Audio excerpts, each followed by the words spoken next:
এখন বিশেষ বাহন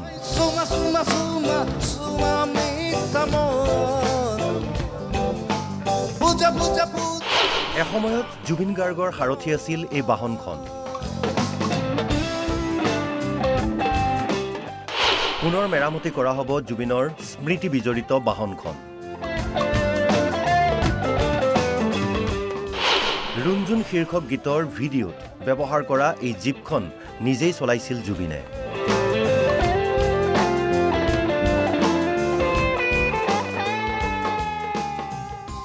অসমীয়া জাতীয় জীৱনৰ হিয়াৰ আমঠু অসমৰ কণ্ঠ জুবিনদাবিহীন আজি 40টা দিন জুবিনদাৰ এটা বিশেষ গান ৰুণজুন আৰু এই ৰুণজুন গানটোত ব্যৱহাৰ কৰা এই বাহনখন আমাৰ মাজত আছে আৰু এই বাহনখনৰ আমি দৃশ্য দেখুৱাইছোঁ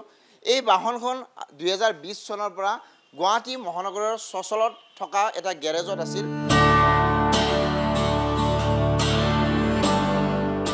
মহানগৰীৰ চচলৰ এটা গাড়ীৰ গেৰেজত আছে জুবিনৰ বিশেষ এই জিপ গাড়ীখন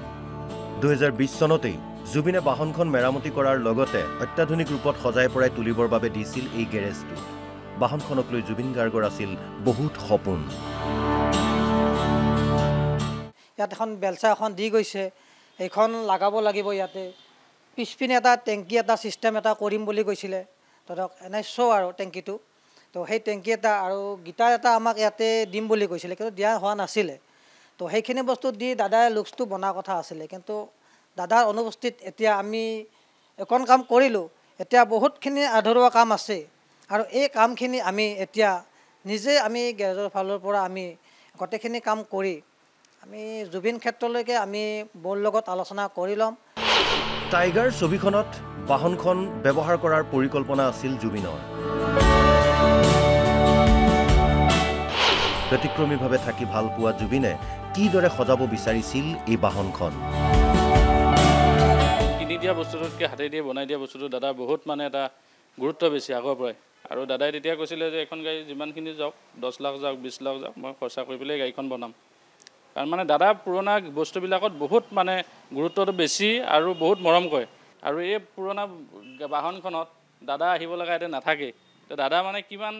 ভাল পায় গাড়ীখন সেইকাৰণে বহুতবাৰ আহিছে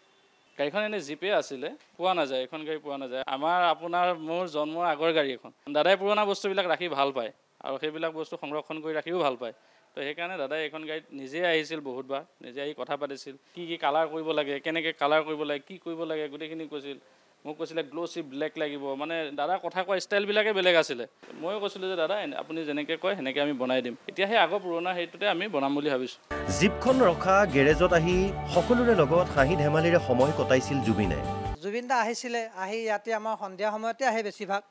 আহি আমাৰ লগত ইয়াতে বহি দাদাই মাজত এবাৰ আহিছিলে আমাৰ চাধাত টেমা এটা উলিয়াই দিছে এজনক ডাঙৰ চাধাত টেমা এটা আছে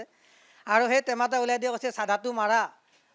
মাৰি দিয়া দাদাক চাধা মাৰি দিলে দাদাই তেনেকুৱা চাধা খাইছেও যে দাদাৰ কোনো ক্ষীণপৰ নাই সৰু ডাঙৰ নাই জাতি জনজাতি একো নাই দাদাই সকলোৰ লগতে সমান চকুৰে চাইছিলে যে এজন মেকানিকৰ হাতেৰেও এই চাধাটো মাৰি দিয়াৰ পাছতো দাদাই খাইছিলে তো আমাৰ সেই স্মৃতিবিলাক আমাৰ এতিয়াও মনত পৰি থাকে আমাৰ ৰুণজুন গীতটিত ব্যৱহাৰ কৰাৰ সময়ত জিপখন যেনেকুৱা আছিল ঠিক একেদৰেই জিপখন পুনৰ মেৰামতি কৰি জুবিনৰ সমাধিস্থলীলৈ দিয়াৰ সিদ্ধান্ত লৈছে গেৰেজ কৰ্তৃপক্ষই চিনেমাখন ৰিলিজ হোৱাৰ পিছত আমি এই কথাখিনি বৰ লগত আমি আলোচনা কৰিম গাড়ীখন আমি বনাম আগৰ যিখিনি ৰুণজুনতে আছিলে পুৰণা যিখিনি চিনাকি আছিলে গাড়ীখন ৰাইজৰ তো সেনেকৈ আমি বনাই পেলাই আমি জুবিন ক্ষেত্ৰত যিখিনি ৰাখা ব্যৱস্থা কৰে অকল এইখন গাড়ী বুলিয়ে নহয় দাদা যিমানকেইখন গাড়ী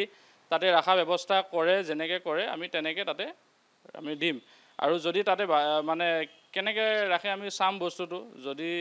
আমাৰ মনোপুতন যদি হয় তেনেকৈ আমি গাড়ীখন খালী হিচাপে দিম আৰু যদি নহয় তেনেকৈ আমি এটা পৰিকল্পনা কৰি দিছোঁ গাড়ীখন গোটেইটো গ্লাছৰ বক্সৰ ভিতৰত আমি তেনেকৈ ৰাখিম যেন এটা ধূলি বালিও এনেকৈ নপৰে